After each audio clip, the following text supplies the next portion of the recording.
So when we have all probably learned, this was a very basic ERCP workshop, and this main emphasis was how to position. Ergonomics and positioning was a lot of emphasis. And so position of patient, position of operator, we decide, and what are the movement that you need to do.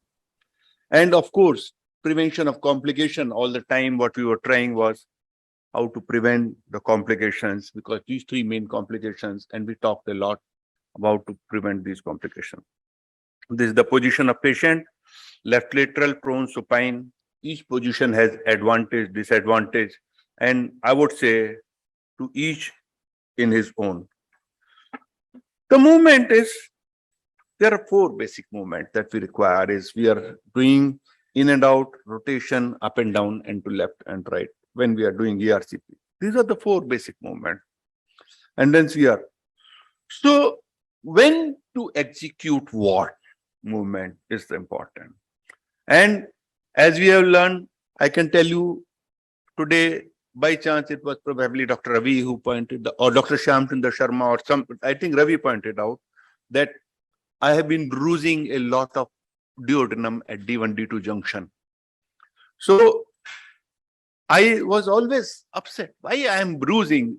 That was in EUS, not in ERCP. But today, he just told me an interesting thing, that when you're going from D1 to D2, they do not just rotate too much. Am I right? Was it you or somebody else? Okay, no, it was you. I remember. It was the first case of the morning, second case of the morning. So we learned, okay, so while we are bruising the D1, D2 junction, because that is also where a lot of complications can happen, I learned something new, how to avoid bruising. And since introduction of EUS scope is a more difficult, more challenging task compared to ERCP scope, I think this is an important point. At which place, how much to move, how to prevent. We have a center here. We have a lot of trainees. Means I can say by chance about more than 1,000 people have come here, and out of which 600 or 700 have been for ERCP or EUS in the last 12, 15 years. So we had a lot of problems. I can't say the complications were their doing. It was my doing. I was here all the time. And I have to admit it that these complications killed my soul. But then I kept on continuing, kept on learning. And we published in about how to predict, prevent, and manage complications during ERCP. And this included. So these are 4 videos. Anybody want? These videos won the Crystal Award in 2021 and 2020 DDW for best video prediction, prevention, management of perforation, pancreatitis, and bleed. Each video is a half-an-hour video of how to do that. So again, as I said, this was positioning of body during introduction of scope. I prefer to stand on the left side with my scope outside my body, and then I keep the scope straight and I introduce. So the introduction of scope, then going past the tongue, I think Monica was telling, means maybe Monica, I don't mind. Can you give a mic to Monica, please? Monica was trying to tell me something. Monica, would you come in and join? Join here, because our job is to tell something about how you would do it. Though you will have to be not actually on the screen. Yeah. Passing a scope over the tongue, sometimes patient flops the scope. So if we fix our right and left knob, then our movement will be in only one direction. By making a big wheel up, big wheel down, we can press our tongue with the scope. We pass the tongue with that scope, and then once we reach the pharyngeal area, then what we can do, we can make the scope normal and then rotate your scope clockwise. Everything should be under vision. The pharyngeal pouch should not be passed blindly, because the perforation which are occurring in this area are very difficult to tackle. So if you are going on the left side, push the scope, make your big knob down and rotate your scope clockwise. This is the way to go from the left side. If you are not able to go from the left side, you go to right side. Again, make the same movement. Big knob, down and rotate your scope anti-clockwise and then push. So from both the sides, we can go inside under vision. This is one thing.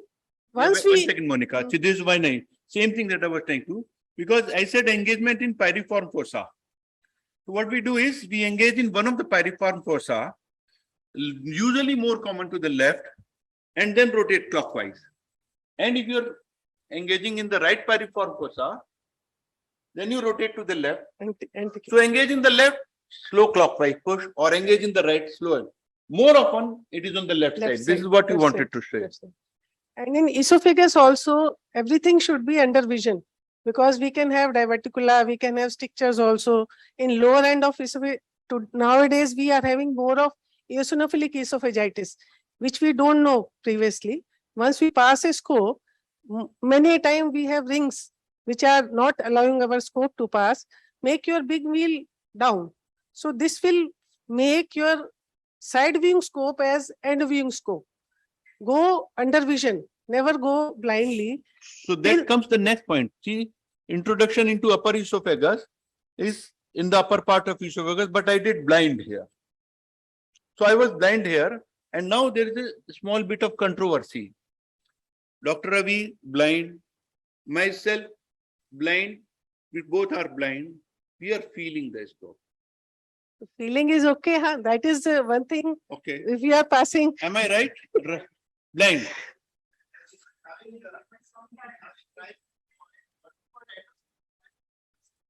So that is there, that can be done. Okay. That can. So that is a very interesting observation. But as I said, there will be some controversy. Dr. PK, blind? Blind. Okay. So how many people are blind? Oh man, Monica, you lose this. You lose this. Okay. Okay. So ideally, what it should be done under vision. If possible, we feel the scope also. Even then, at near GE junction, sometimes when you pass your scope, if patient has a big hiatus hernia, many times we have seen perforation occurring in any one of the pouch. So no, wait. Please, Monica, we come back because we are saying it is fantastic. We hope we are working on the same line. You told one important trick. When the tongue is obstructing you, you said with the scope, you move it down, move the tongue down. It remains down, but that is a very interesting observation. Second thing. Second view is, if you are unable to negotiate the pharyngoesophageal junction, as Dr. Vikram Bhatia was in the first day, what I have done? Where we can put a wire also. That is one thing. Wire is more difficult. What I personally do is, I do the endoscope, but then I dilate it with a 16 mm balloon temporarily, and then the scope comes. Liquid doubt was in upper GI. They always. That was Vikram could have passed an upper GI scope. Upper GI scope going, but the slight bigger scope, EUS scope, ERCP not going. You are encountering resistance. One of the tricks is dilate with the 16 mm balloon. That can be done. I have never done it. Okay. Now, second thing, you are about, I personally call it an earthworm movement. What you are saying is, okay, feeling, advancing into esophagus, I would say move like an earthworm. You are saying move like vision, move it down and then push it. Again, how many would like to rotate and push? How many would like to see? Rotate and push. 50-50. This is around your. We can rotate also. Generally, sometimes if you feel some problem is there, just see the lumen. Yeah, agree. Seeing lumen is not a problem. Monica, when you go down, you can perforate an eosinophilic esophagitis. Yeah, Ravi. Scope, when you are advancing the scope, you can see it if you want to see it while withdrawing it. If you use the knob and see the lumen and go, we will invariably perforations have happened because people try to see the lumen. That view, this is 50% view.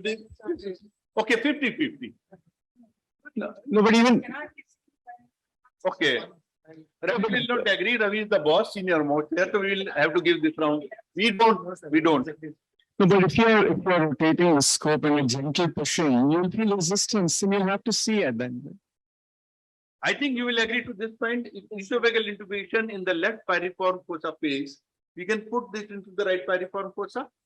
Okay, so try from each side. That is equal. Okay. That's the same rule apply for EUS scope because the left bending section is more for EUS scope. That's the same. The same, in Because you EUS engage is in blindly, rotation we have. rotation and slide push. Yes, please. In last 5 years, we had 3 patients where they were large osteophyte and the distance between tripod and the osteophyte was 5 millimeters. So we were not able to pass the scope, even upper GI scope is not going. We had to abort the procedure, but what would you do? Is there any technique to do? EBUS in such a case. We had a problem, we passed a EBUS. We had to take a mediastinal nodes and abdominal nodes. We did Okay. use EBUS instead of use. Yeah. So, and it was well documented osteophytes and no space between cricoid and osteophytes, almost 5 millimeter space. Okay. Now advancing up to is okay. Now we have across the G junction. We have got some time. We will not leave before. We will give Dr. Pravira exactly 20 minutes. So we have 10-15 minutes more. I think we are doing a good job. Stay. Now advancing across the GE junction. Dr. Ravi said in the morning that you want to always inflate some amount of air, and you start inflating from the esophagus. I think everybody agrees to this point. Yes. And now advancement, as I said, we have gone in esophagus and slight deflection in usual lumen. I think I copied your idea. This is the downward deflection while advancing is what you are seeing. I think this is what you want to show. Yes. Yes. This is advancing while keeping it down. Okay. Now, what about suction of fluid? That is very important because if patient is anesthetized and if not intubated and you are having lot of fluid in the fundus, patient may aspirate. So very easy, you move your hand anti-clockwise, suck the fluid, then only you advance in the entrance. Agreed. So this is suction of fluid is nothing means this is the neck. Then how do you orient toward duodenum as people have said to follow the folds? What I do, it's a very simple thing. You just rotate your scope clockwise, up, nod, up, and push towards central. Oh, No, nothing. no, I am more dramatic in my expression. I would say I am like a left-handed table tennis player. I do 3 things. What I do is I will lift up the scope and left-handed table tennis player. I will lift up the scope from down because my scope is down like this. Lift up the scope, push in the scope and rotate like this. Okay, more dramatism, more theatricism in this expression, but this helps in preventing being lost in the duodenum, in fundus. And the movement, down movement definitely helps. Not only it is mentioned in Peter Cotton new book and all this, that you have to, one movement, when you enter the stomach, hyperextend and then suction. Okay, next. So this is orientation toward duodenum. You go along toward the antrum and then orient. So you follow the antrum. So you keep on rotating, you keep on slowly pushing, and you keep on. Okay. Advancing towards pylorus. Simply, what I do normally, I move my scope clockwise, up, knob up, push my scope along lesser curve, and till the time I start seeing the pylorus. Because following the force, sometimes I have seen beginners, they get lost in fundus. So this is a very simple maneuver, clockwise rotation, up, pushing along lesser curve as we push our upper GI scope. I think downward angulation is not slight.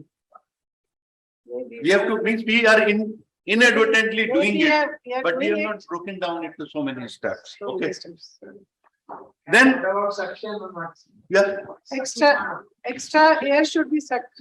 extra. Okay, now that is an addition. Dr. Ravi also mentioned is that before advancing toward the pylorus, extra air should be sucked because otherwise it will not be. Okay. Okay. So this is, we go to the next slide. This is the sun setting sign, nothing new about it. This is the sun setting sign, nothing new about it. Now, duodenal intubation. In duodenum, what Dr. Ravi was saying, telling that there was trauma in G2. But I feel that once we enter the duodenum, whatever area is seen at 6 o'clock, that is the area where if we push our scope, in this area, our scope will go. So everything should be under vision. Movement, because the anatomy of duodenum can vary in different people. So whatever the area you are seeing at 6 o'clock, you move your knobs, try to bring under vision, and then you push. Then you know that where your scope is going. So whatever the way the different manuals have been written and different people are saying, you shorten in D1, you shorten in D2, you move your scope, you just keep seeing the 6 o'clock position. So you will have an idea that you are seeing the lumen is there, the folds are okay, you can push in that area. In the same way, I think EUS scope can be moved.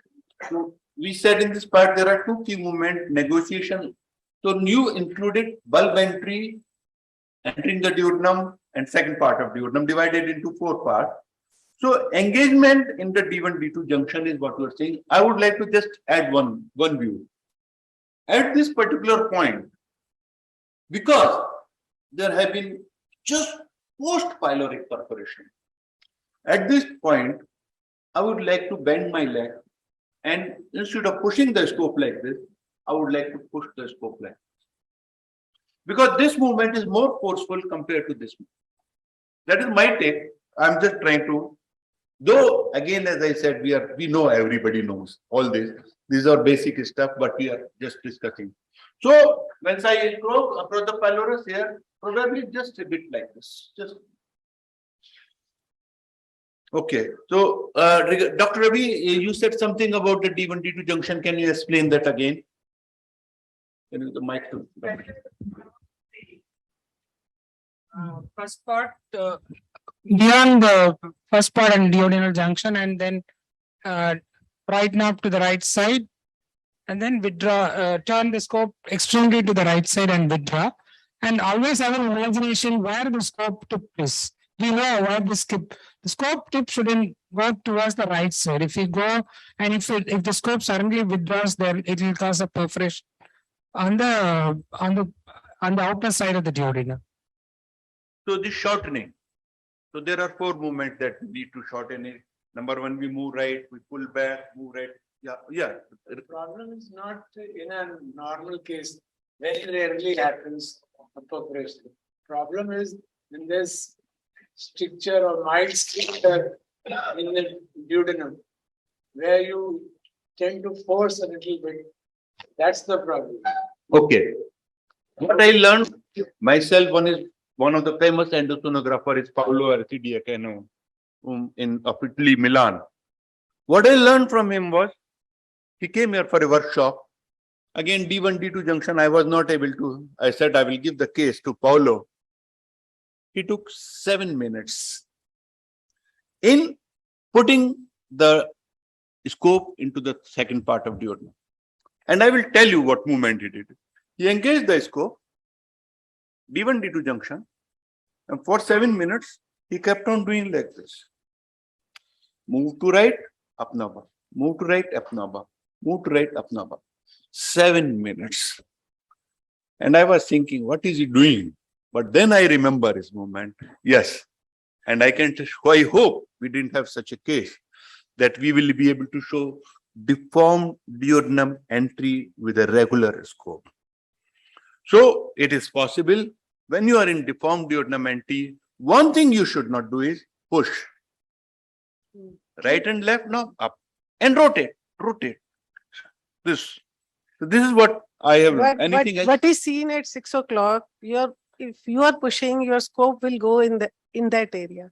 So if that area is blind, never push. Then that That is, it will advance because what is happening, it is like a truck which is trying to go past a junction. So you truck it, you pull it back. You truck it, then move it right, then pull it back, then pull it. So this is several times. So, and again, yeah. Again, do an endoscopy before. If an endoscope goes, most of the time, side wing endoscope will go. You Ravi agree? Yes. Most of the time. So, but the EUS scope is even bigger, but even that will go. All you have to have is just patience. 5 to 7 minutes it is going to take you. 3 movement, torque. Okay. So,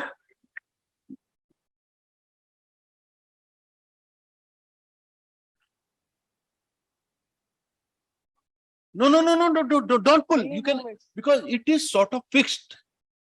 Scope is fixed at a tight position. You move right and left knob, it moves a little bit, right? And you move up knob, it moves in. So it is sort of trying to squeeze its way through. Just 3 movement, torque, right and left knob, slide up, torque, right and left knob, slide up, torque.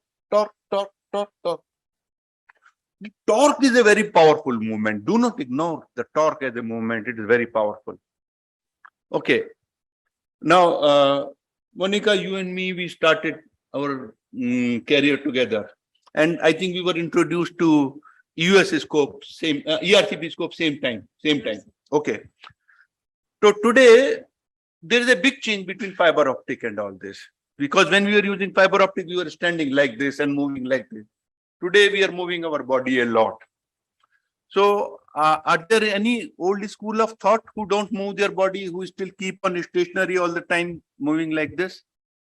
What about body movement? Probably many of the manuals now are basically, we have 3 things to move: patient, our scope, our accessory, and our body. Basically, patient remains in the same position.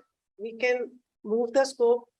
We can move in and out. We have almost, you can say, we have 12 movements which we can do to take care of cannulation part. We can go in, we can go out. We have up and down movements. We have right and left movement. What do you think? Execute each movement. Move every part of your body.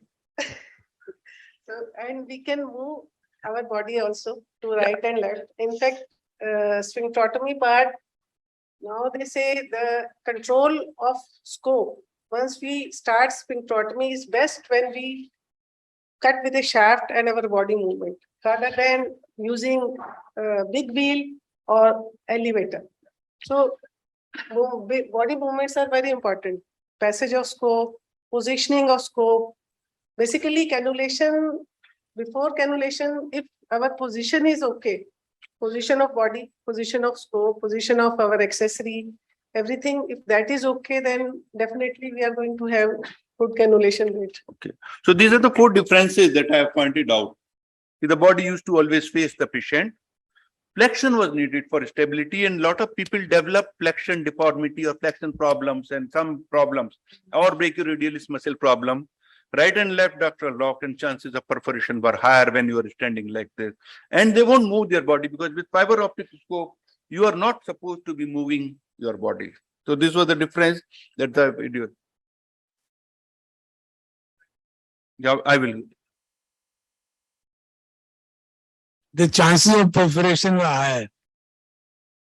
No, I think it was much easier to do stenting. Maybe Okay. because the access was also good, easy intubation, thinner scope. I would say ki, except for the optics Okay. and the body movements, Agree? my fiber optic stove is also lying in the cupboard for the past 20 years. So we move so much sometimes we face opposite side of the patient, and our covered X-ray covered leg covered part is facing the other side. Most of our exposed part is exposed to the radiation sometimes. So I think, We don't realize it, but many times it happens. Monica, so this is the site of perforation. Am I right? Yes. Yes. This That is the right. site of perforation. Okay. Particularly if somebody else takes the scope from another person, because the scope is not going, the first person has locked the right and left field, and when we try to go in, that is a time perforation will happen. No, this is where I want to emphasize. Dr. Jhatka. Dr. Jhatka was a very popular serial in Lotpur in my times when I was a child. So Dr. Jhatka used to do khachak. So when you learned ERCP, you were not doing khachak, because this khachak was associated with the paradoxical advancement of the scope, and this was the perforation at this site. Agreed? Yes, So you have seen perforations here? Khachak. Done one? No, don't tell me. You're hiding it. Okay, I have done couple. We haven't- So don't. Anybody else, please raise hand boldly. Oh my God. You are so dear to me, close to my heart. All of you, Kachak. Now, welcome to Dr. Jhatka's club entry.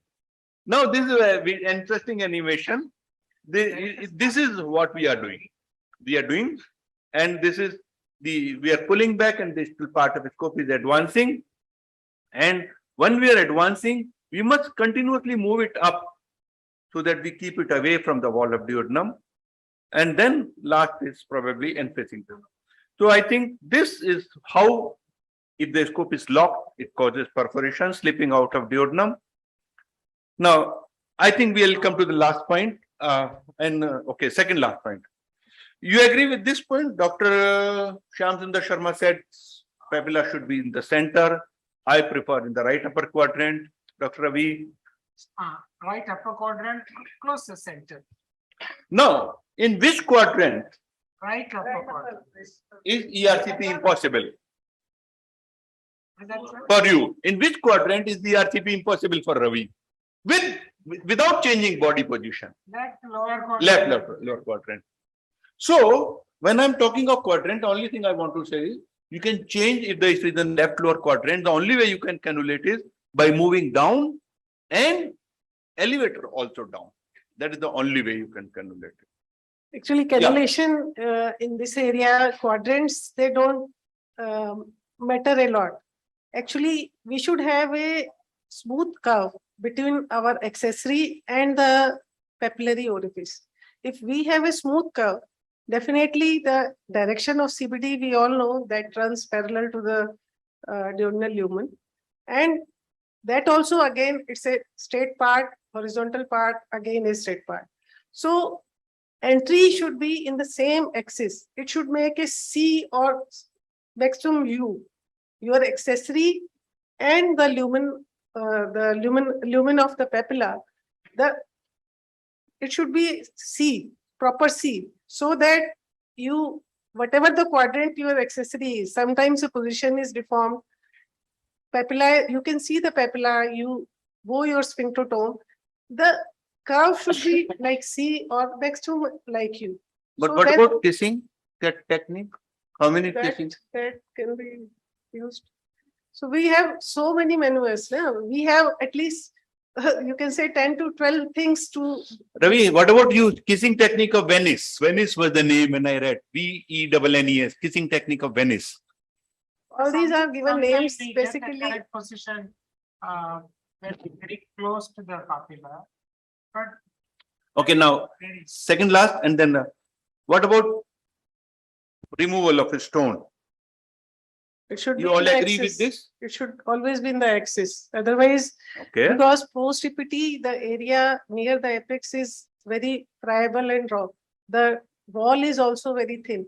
If you will pull out in the same, just like that, then definitely the area can perforate. So always all the accessories, putting accessories, taking out accessories, removing the stone, they all should be in the same axis as of our bile duct direction. And also the sphincteroplasty, that again is a problem because we are putting a big balloon and we are dilating lower part of CBD. Nagarjun, you agree with these four movements? Okay. Sure. So this is the maneuver, transfer the force as you said in the correct axis. Correct. Okay. axis. Now this is last two slides. These are ABBA, four singers, 1970, 80. These were the people. So these are the movements which take you away from papilla. Okay. Push inside, down, up, down, right and left to right, and clockwise rotate. Agreed? Any more thing? Okay. But this is the magnificent seven. When they come close to papilla, apart from the reverse of what you do, pull back the scope, up and down, knob up, right and left to left, maybe not really, anti-clockwise rotate, pull whole body. But before that, I want to say one time, sometimes when I face real difficulty and I have been able to push the stand down because of the stricture, this is what has helped me, is going below the level of the table. Exhale. Oh, man, don't laugh at me. Don't mock me, huh? Exhale. Go below the table. Inhale. Lift the scope and pull it back.